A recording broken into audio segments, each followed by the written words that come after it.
ini arahnya kemana, tujuannya apa. Kita punya HP canggih, kita punya mobil mewah, kita punya jabatan tinggi, gelar hebat. Terus buat apa, untuk apa, mau kemana? Nah ini pertanyaan yang sering sulit dijawab. Jebakannya itu kadang Pak Faiz, kalau anak muda itu sekarang akhirnya overthinking. Jadi akhirnya mereka terlalu berpikir berlebih dan tidak pernah menemukan sikap, apalagi melangkah berdamai dengan orang yang salah. Ini problem kita di medsos. Kita udah tahu salah, kita benerin dia, tapi dia ngotot nih.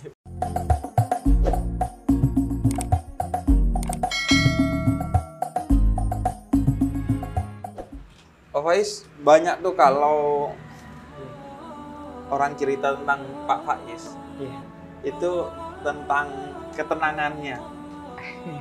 Jadi bukan hanya suaranya yang lembut, kemudian pembawaannya juga. Nah, masalahnya Pak Faiz, jenengan ini hidup di tengah zaman anak muda yang justru banyak mengalami kondisi sebaliknya. Jadi mereka selalu dibuat terburu-buru, selalu dibuat gak tenang, menggebu-gebu dan lain sebagainya. Tapi sebenarnya mereka tuh pengen untuk bersikap lebih tenang, pelan-pelan, cuman nggak bisa. Gimana ininya Pak Desi? Tipsnya karena memang zaman hari ini itu memang di antara pencirinya serba cepat. Apa saja serba cepat. Jangankan yang besar-besar ya. Sekedar nge-share informasi saja kan kita balapan gitu kan. Ada teman sakit, teman meninggal, siapa yang lebih dulu mengabarkan itu kan rasanya bangga. Wah, saya lebih tahu duluan gitu. Jadi apa saja sekarang orang pinginnya serba cepat. Ya kalau bahasanya orang modern kan inginnya efektif, efisien. Nah itu penerjemahnya kadang-kadang jadinya instan. Efektif, efisien ini terus sering diterjemahkan jadi instan. Apa-apa ingin segera, ingin cepat. Nah memang problemnya adalah kalau kita hidup hanya mengandalkan kecepatan, efeknya nanti dua. Yang pertama, kita tidak bisa menikmati hidup. Hidup serba cepat itu kan kayak dikejar-kejar terus. Mos-mosan. Iya, mos-mosan. Yang kedua, banyak hal terlewatkan. Jadi waktu itu kan kalau kita tidak perhatikan, misalnya di sekeliling kita banyak hal bermanfaat, begitu kita pinginnya cepat saja, mungkin kita bisa dapat 5 tapi cuma dapat 2 karena keinginan cepat itu tadi. Dan mungkin ini juga Pak Faiz ya, akhirnya ada hal-hal yang sebenarnya menarik atau penting bahkan tapi terlewatkan. Kayak saya dulu itu ketika masih ngantor, kan sering kali atau bahkan selalu itu terburu-buru karena berkejaran dengan waktu. Nah akhirnya ada teman-teman tuh yang cerita, oh di sana tuh ada taman bagus, ada kafe bagus, yang sebenarnya tiap hari saya lewati, tapi saya gak ngeh gitu, karena terburu-buru. Iya, karena kita terburu-buru. Kalau pakai bahasa lain, kalau kita selalu dengan mode terburu-buru, khawatirnya dangkal. Jadi kalau ilmu misalnya terburu-buru, ya hasilnya dangkal. Jadi ngertinya hanya itu, dia tidak telaten untuk sabar. Mungkin banyak hal lain yang harus saya ketahui, itu kalau dalam hal ilmu. Jadi maka ya penting untuk latihan sabar, mengendalikan proses, mengendalikan kesabaran mengikuti step-step sesuatu. Ini menurut saya penting. Makanya tadi saya sebut yang pertama, kita itu sering tidak menikmati hidup. Orang itu kalau mengejar kesuksesan ya, mencari keberhasilan ya, segera ingin hidupnya naik derajatnya ya. Tapi yang sering orang lupa itu menikmati step demi step, tahap-tahap dalam hidupnya ini. Ini yang kemudian ya bahasanya tadi ingin cepat, tapi padahal proses itu kan juga perlu kita nikmati. Itu antara efeknya. Tapi ya memang generasi hari ini mungkin sejak lahir sudah terkondisikan begitu. Beda zaman saya, mungkin termasuk era Habib ya. Zaman kecil itu kan masih banyak hal yang membuat kita ritmenya tidak secepat hari ini. Saya ngalamin era tidak ada listrik, kemudian ada listrik. Saya ngalami era ndak ada internet, kemudian ada internet. Mungkin zaman Habib awal-awal dulu kalau nulis ya ngetik biasa. Ya, pakai mesin ketik. Ya, terus komputer itu era zaman dulu MS-DOS sama yang pakai WordStar. Saya masih ingat, saya skripsi saya pakai WordStar. Pentium dari yang paling awal sampai jadi yang kalau ngeprint itu satu halaman bisa 1 menit sendiri, krik, iya kan itu, iya. Nah, itu kita mengalami yang ritmenya agak lambat. Tapi sekarang kan sekali ngeprint bisa 1 menit sekian puluh halaman, sudah cepat. Jadi memang modenya hari ini itu mode yang serba cepat. Maka penting memang kalau bahasanya filsafat itu ada momen-momen kita menarik diri sebentar. Termasuk yang muda-muda. Menarik diri dari dari dilibat oleh sistem yang serba cepat ini.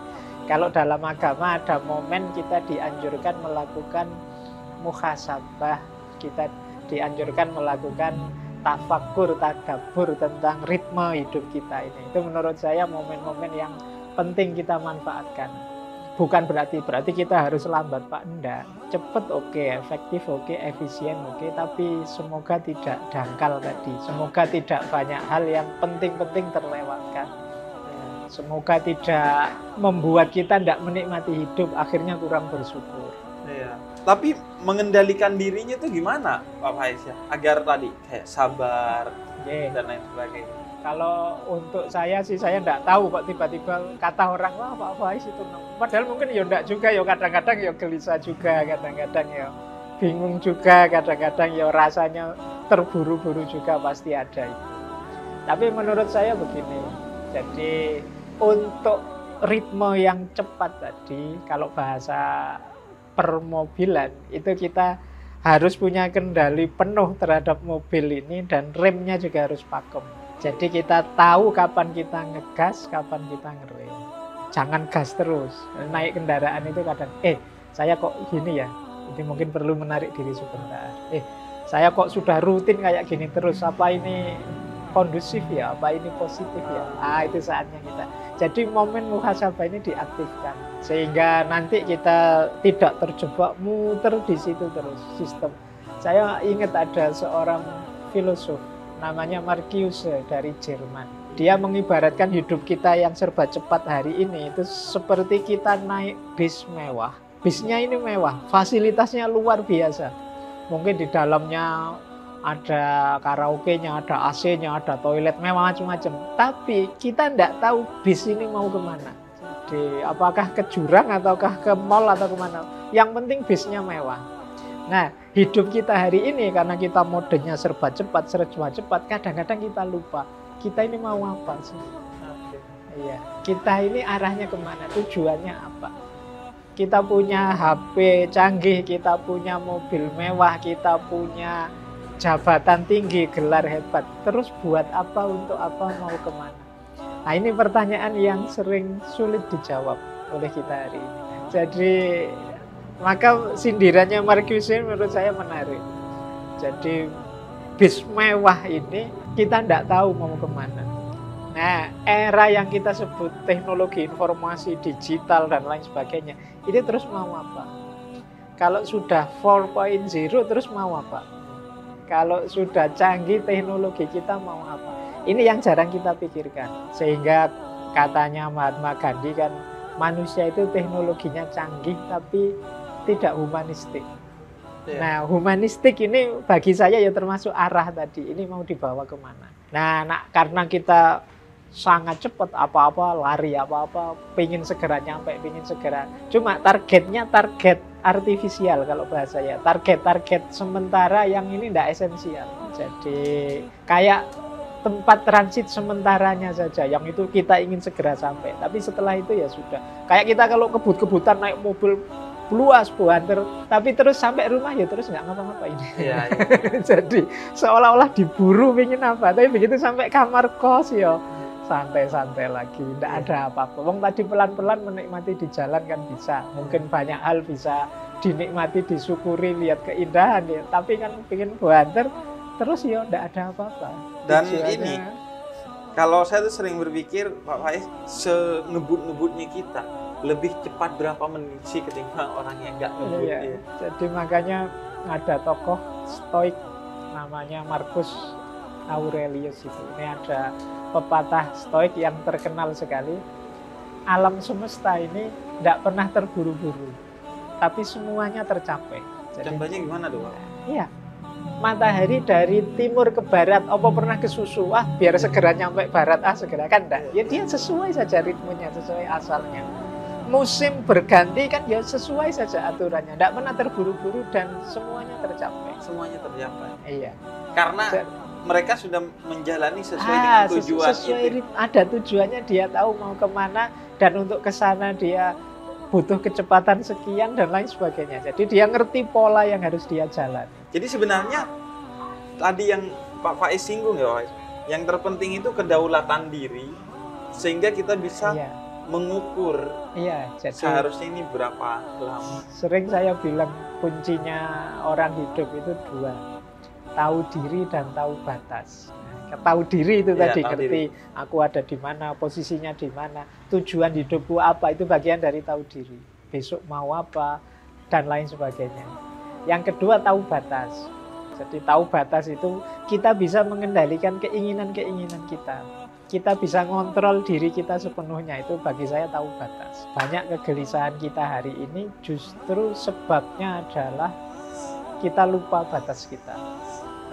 Tidak tahu entah itu terlalu rendah atau terlalu tinggi.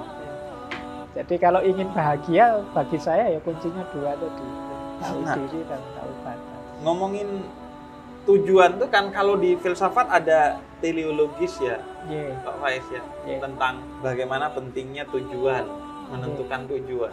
Nah kita itu kan anak muda sering ya jalani aja, sehingga sering dari milih jurusan kuliah salah karena sekedar jalani aja, milih istri salah padahal ini fatal seumur hidup. Terus milih pekerjaan juga kadang salah karena ya dijalani dulu nanti.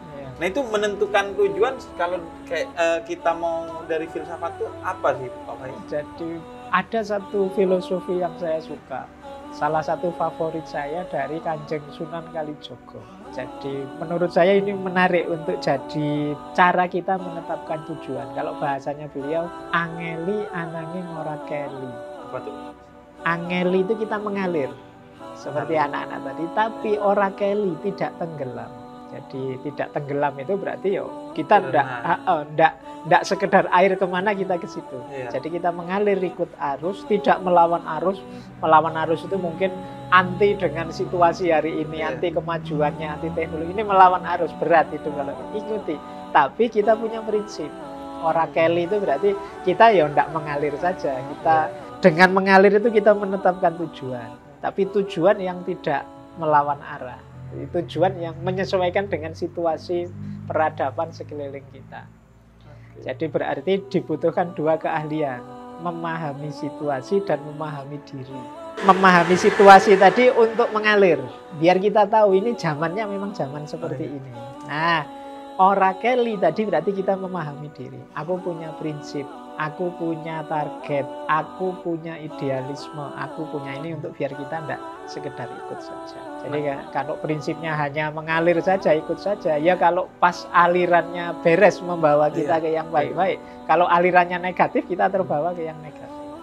Nah itu tujuan itu kita pelajari, Pak Faiz, atau kita menentukannya? Ada dari luar, tujuan itu harus seperti ini, seperti ini. Atau enggak, dari dalam justru kita menentukan tujuan kita. Dua-duanya. Jadi apa keinginan kita yang itu bahannya mungkin dari luar. Makanya tambah banyak ilmu, tambah luas wawasan, mungkin tujuan kita lebih bagus. Misalnya kita belajar ini, belajar itu, terus akhirnya kita, kalau begitu tujuan hidupku yang bagus itu ini. Itu dari dalam kan, keputusannya dari dalam, tapi bahannya dari luar. Dari luar. Jangan hanya dari dalam saja, tidak membaca keluar, tidak mencari bahan di luar, nanti kita sempit. Atau hanya nyari luar saja tanpa pendirian, nanti akhirnya kita bingung sendiri. Tadi itu, mengalir ke tempat yang tidak jelas. Tapi ke tempat tidak jelas tadi. Makanya penting menurut saya, dari luar semua itu pelajaran-pelajaran. Terus keputusan milih itu di kita. Jadi Bahaya kalau kita tidak memutuskan sendiri. Pada akhirnya biasanya kita gadaikan pilihan itu ikut pilihannya orang lain. Orang lain begitu berarti saya baik begitu. Wah, itu bahayanya kadang-kadang tidak cocok dengan kita. Biasanya melahirkan kegelisahan-kegelisahan, kerumitan-kerumitan hidup karena ternyata yang kita target itu tidak nyambung dengan situasi kita. Bahaya juga kalau kita tidak mau yang luar sama sekali yang tadi. Itu nanti kita sempit seolah-olah hebat padahal enggak. Seolah-olah canggih padahal banyak yang lebih bagus dari itu. Iya. Nah, itu yang disebut angeli ananging ora keli. Jadi mengalir tapi tidak hanyut, tidak tenggelam. Tapi tetap berdaulat. Ya, jadi kita itu orang yang otentik tapi tidak egois.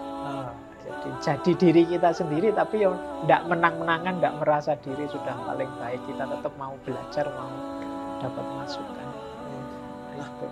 Kalau ininya Pak Faiz, tapi tahu batas itu Pak Faiz. Yeah. Itu kan sesuatu yang sulit banget Pak Faiz. Kadang kita tuh begitu sadar, oh kayaknya batasnya segini. Terus ada aja alibi-alibi, entah dari dalam diri atau luar, dari omongan orang, yang bikin kita akhirnya, oh enggak, masih oke lagi. Oke. Jadi memang tahu batas itu nanti banyak berhubungan dengan kesadaran diri. Jadi kita baca diri kita terima apa adanya, kita sadari potensi kita, terus kita optimalkan. Itu nanti hubungannya dengan batas. Karena saya tidak ngerti batasku, tidak ngerti situasiku, akhirnya apa? Target ini kemungkinan hanya melahirkan kekecewaan, jadi melahirkan kegelisahan. Jadi bukan berarti kita salah bercita-cita, cuma kita kurang realistis cita-cita kita karena kita kurang cerdas membaca diri kita, posisi kita. Jadi itu kemudian pentingnya ya kita memberi waktu untuk diri kita sendiri ya. Jadi kita harus, itu tadi pentingnya muhasabah, tafakur, membaca diri. Jadi ngerti, oh aku ini orangnya pemarah kok, maka aku hindari situasi-situasi ini. Itu namanya tahu diri. Aku sulit kalau jadi guru misalnya, aku ini ternyata kalau ngomong sulit memahamkan orang. Ini tahu diri. Jadi guru itu mulia, tapi saya tidak matok jadi guru, bukan berarti saya tidak ingin menyebarkan ilmu, tapi aku tahu diri. Aku ngomongnya tidak bagus. Mungkin aku lebih manfaat kalau di sini, bukan di situ. Nah, itu namanya, ini hidup semacam ini menurut saya lebih membahagiakan. Tapi jebakannya itu kadang, Pak Faiz, kalau anak muda itu sekarang akhirnya overthinking. Jadi akhirnya mereka terlalu berpikir berlebih dan tidak pernah menemukan sikap, apalagi melangkah untuk memulai sesuatu. Itu banyak banget tuh, tengah malam tuh waktunya anak-anak muda tuh mikirin. Iya. Ini gimana Jadi sih? overthinking itu menurut saya bagian dari ketika orang tidak sadar tentang dirinya, tidak tahu tentang dirinya. Overthinking itu orang yang mengerahkan daya pikirannya di situ tentang sesuatu yang dia sendiri mungkin sulit memecahkannya. Dipikir terus tidak diputus-putuskan, muter bulat terus di situ, tidak ada jalan keluarnya. Nah, di antara orang tahu diri itu dia sadar batasnya. Ini memang masalah rumit. Aku bukan ahlinya. Berarti ya sudah, stop. Nah, itu menurut saya salah satu solusinya overthinking itu malah. Kita tahu diri, sudahlah memang bukan wilayahku. Kalau katanya Konfusius kan, kita menemukan yang pas, yang cocok itu kan jalannya 3. Ada meniru orang lain, ada berpikir sendiri, ada ngalami sendiri. Oke. Nah, yang pertama ini mudah, enak. Yang kedua ini berat, kayak mikir tadi, overthinking tadi. Yang ketiga ini pahit, kata Konfusius. Ngalami tabrakan dulu baru belajar, oh berarti saya nggak boleh. Iya, berarti saya itu kan harus hati-hati. Ya, jadi yang pengalaman ini baik. Nah, yang kedua yang berpikir sendiri, refleksi sendiri, ini berat. Memang tidak semua orang bisa. Kalau kita tidak sadar kapasitas kita, akhirnya overthinking, gelisah terus tentang dirinya. Ada jalan paling mudah, meniru. Jadi orang-orang yang mungkin menurut kita baik, kita idolakan. Ya disebut mudah juga, tidak terlalu juga, karena kadang-kadang kita salah idola juga bisa meleset. Tapi ini maksudnya tidak mengerahkan daya berat seperti kita overthinking tadi, berpikir kok ya guruku yang ini kok nyaman ya, enak, saya tiru saja lebih enak. Ini lebih ringan. Kita tinggal mengambil yang Insya Allah kalau kita asal tidak salah pilih sudah ya insya Allah pas caranya. Nah, ini yang disebut mudah. Jadi kalau saya memahami diri itu ya seperti itu juga tadi. Kita sulit Pak, saya batasnya di mana, anunya di mana. Boleh kalau bahasa akademinya nyari benchmark. Saya kalau jadi kayak orang itu mungkin bisa kok. Nah ini mudah. Jadi kalau saya meniru beliau yang hanya seperti itu misalnya, hanya dalam tanda petik ya, mungkin saya mampu kok. Kalau sekedar jujur atau waduk saya bisa kok. Tapi kalau yang hafal Quran itu saya tidak mampu. Nah itu loh. Jadi meniru lebih mudah ini. Tapi kalau berpikir sendiri kadang-kadang yang memang perlu kapasitas tertentu. Berat. Tapi bagus kalau bisa. Kalau bahasanya anak muda itu ATM.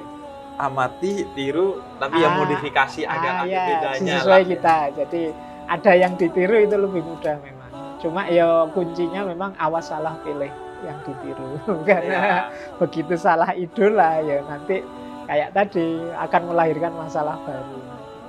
Itu berarti balik lagi ke batas kita dalam ngefans ke orang ya Pak Faiz ya? Iya, nanti ada hubungannya dengan itu juga. Wong kita itu kan sebenarnya makhluk yang sangat terbatas. Kalau apa saja kita pikirkan sendiri sebenarnya kita tidak akan bisa hidup. Kopi ini saja, kalau saya sambil mikir, ini jadi cappuccino kayak gini, bahannya apa ya, terus gambarnya bisa kayak gitu, caranya gimana ya. Itu mungkin ya kita gelisah sendiri, ada masalah, nambah problem. Jadi kita harus ngerti kapan direm Anda. Ayo, memang saya tidak ahli kopi. Jadi direm udah. Iya, jadi sudahlah, yang ini nggak usah dipikir. Oh, yang itu nggak usah lah. Ini penting menurut saya untuk anak-anak hari ini yang sering terdistraksi oleh isu-isu medsos, isu-isu yang apa saja nyampe ke kita terus kita pikirkan. Dan kita berusaha untuk komentari. Apa saja terus kita komentari. Itu yang menurut saya mungkin akan jadi masalah dalam hidup kita. Itu bagian dari overthinking tadi. Harusnya kalau kita tidak mikir tidak apa-apa kok. Wong yo siapa kita misalnya. Tapi kita memaksa diri untuk komentar, untuk ikut mikir. Akhirnya sebenarnya yang kena dampak efeknya malah kita sendiri. Kita jadi gelisah, kita jadi tiba-tiba punya masalah baru, bahkan kadang-kadang punya musuh yang baru karena beda perspektif. Nah itu karena kemampuan rem tadi yang kurang pakem. Jadi ada kalanya kita begitu ada isu, oh ini bukan wilayah saya ya sudah. Ada kalanya gitu saja. Mungkin banyak hal justru lebih baik begitu. Kalau saya bilangnya kalau kita sering overthinking, jangan-jangan kita ini bakat untuk sekolah filsafat.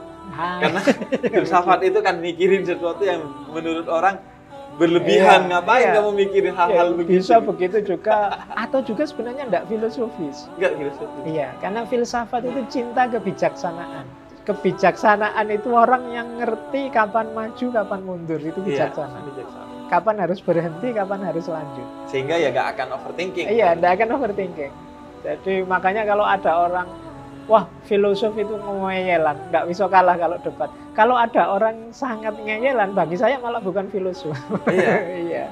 Justru dia tahu diri. Dia nggak tahu titik kebenaran di mana yang saya harus berhenti. Oh ini sudah. Jadi kalau orang ngeyel itu kan salah benar dia ingin menang. Nah, kalau orang tipenya ini bagi saya malah bukan filosof. Justru filosof itu orang yang mau, oh iya engkau lebih benar. Itu bagi saya filosof. Dia mau berkomitmen pada kebenaran, bukan pada egonya. Nah, kalau berdamai dengan orang yang mungkin lebih benar, itu relatif mudah ya Pak Faiz. Tapi berdamai dengan orang yang salah. Ini problem kita di medsos. Kita udah tahu salah, kita benerin dia, tapi dia ngotot Pak Faiz. Iya, jadi memang ngobrol dengan orang yang ngotot, yang cara berpikirnya pokoknya itu ujian berat. Iya, itu sulit kita yang tidak bisa diberitahu pokoknya ini. Jadi itu titik kalau bahasa saya ya titik ketika kita harus kayak bahasanya Al-Quran itu. Rasulullah kan pernah juga diingatkan oleh Allah kan, innaka la tahdi man ahbabta itu. Engkau yang memberi hidayah, tapi Allah. Tugas kita cukup menunjukkan menurutku yang benar ini. Menurut saya yang baik begini. Monggo dia menanggapi apa sudah sebenarnya di luar kuasa kita sudah. Makanya Nabi itu kan di beberapa kesempatan kan sering bilang, apakah sudah aku sampaikan? Itu maksudnya ya sudah aku sampaikan, perkara nanti kamu ikut apa enggak ya sudah di tanganmu masing-masing. Nah Nah, jadi menurut saya yo titik bijaksananya adalah kalau dia memang gelas yang tertutup, yang tidak bisa ditambah lagi, atau pintu yang tertutup yang tidak bisa dibuka lagi, ya sudah. Yang penting sudah kita ketuk agar dia membuka pintu, bahwa ditutup terus ya monggo. Dan mungkin bukan soal kitanya, tapi lebih ke soal waktu ya Pak. Mungkin suatu hari dia akan mikirin apa yang kita omongin. Kalau bahasa agama itu mungkin ya siapa tahu Allah ngasih hidayah pada suatu saatnya. hari. Iya, jadi dari kita hari. Tapi cuma loading aja. Ya pancingan buffering. Jadi jalannya kita tapi tidak saat ini suksesnya. Mungkin kayak tadi buffering. Ya. Kayak tadi loh, orang nemu kebenaran kadang-kadang bukan dari kata-kata tapi dari pengalaman yang dia alami. Mungkin peristiwa apa membuka mata dia. Oh iya ya. Berarti temanku dulu benar yang dikatakan begitu. Mungkin akan ada. Makanya saya sering bilang tuh Pak Faiz, yang jauh lebih penting dari memberikan pesan yang baik adalah memberikan kesan yang baik. Iya. Agar kesan baik itu nempel sehingga suatu hari orang itu ingat kepada kita. Ya. Itu dulu omongannya salah tapi kok pesannya baik. Jangan-jangan benar tuh omongannya. Jadi biar tidak muncul mental block yang kita terus kayak WA itu kita diblokir oleh dia. Oh ya emang kalau kesannya buruk kan, kan, oh ya pantas emang orang salah karena memang kesannya juga buruk sehingga pesannya nggak pernah dipikirin lagi.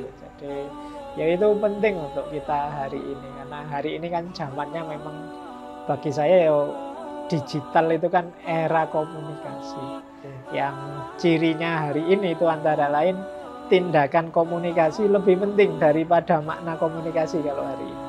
Gimana tuh contohnya? Jadi orang yang penting aku komen dulu, yang penting aku kelihatan dulu. Ini kan tindakan komunikasi. Tidak mikir maknanya, isinya, efeknya dan lain sebagainya. Yang penting hadir dulu. Iya. Beda kalau kita ngobrol gini kan kita sambil mikir, milih kata yang enak, jangan-jangan Habib tidak berkenan nanti. Kok sebentar. Itu kan kalau langsung gini kan ada mekanisme otomatisnya. Tapi di medsos kan kesadaran ini jarang muncul. Jadi yang penting orang tampil dulu karena orang khawatir dianggap tidak ada. Jangankan itu, kadang berita teman sakit aja semuanya harus tampil mendoakan. Tidak cukup satu orang, mari bersama-sama kita doakan. Dan tidak gitu, semua kadang cuma di copy paste aja dari atasnya di copy ya kan semuanya. Karena dia takut kalau tidak muncul di situ jangan-jangan dianggap tidak peduli. Iya. Jadi itu saya ngerasain tuh di grup WhatsApp kalau ada berita duka. Iya. Kalau kita nggak ikut komen padahal udah banyak. Iya. Padahal mungkin kita yang tidak komen diam-diam ngirim Fatihah, diam-diam mendoakan. Tapi kan rasanya koyok belum peduli kalau belum. Iya. Jadi hadir secara fisik ya. Itu yang saya sebut tindakan komunikasi dianggap lebih penting daripada makna dan kedalaman komunikasi. Ya itu makanya pentingnya kita mengatur segalanya termasuk memberitahu yang baik-baik, termasuk perilaku yang untuk dicontoh tidak sekedar isi yang kita omongkan. Jadi memberi tuntunan tidak sekedar memaksa dan lain sebagainya. Jadi situasi-situasi penting kita hari ini karena generasi era ini menurut saya generasi yang tidak bisa hidup tanpa jaringan, tidak bisa hidup tanpa medsos, tidak bisa hidup tanpa HP dan lain sebagainya. Mungkin beda dengan kita. Zaman saya masih ada era tidak ada listrik, ada era cuma radio saja sama tape recorder zaman itu. Jadi seandainya tidak ada listrik pun saya bisa membayangkan masih bisa seneng kok dengan melakukan ini itu. Tapi generasi hari ini mungkin tidak bisa. Dan akhirnya jadi aneh aja melihatnya Pak Faiz ya. Karena teknologi itu kan dibikin untuk memudahkan kita dalam berkomunikasi. Tapi justru di media sosial kesalahpahaman itu justru lebih besar dan lebih mungkin, dan pas ketemu justru hilang itu kesalahpahaman. Dan banyak paradoks kayak teknologi informasi itu kan sebenarnya alat komunikasi kayak HP itu. Harusnya semakin canggih alat komunikasi semakin kita tersambung. Tapi hari ini kan alat komunikasi semakin canggih, semakin kita terisolasi. Dunia sosial kan semakin habis. Setiap orang asik dengan gadgetnya sendiri-sendiri. Kadang-kadang kita ngobrol berdua gini, yang satu pegang HP ngadep sana, satu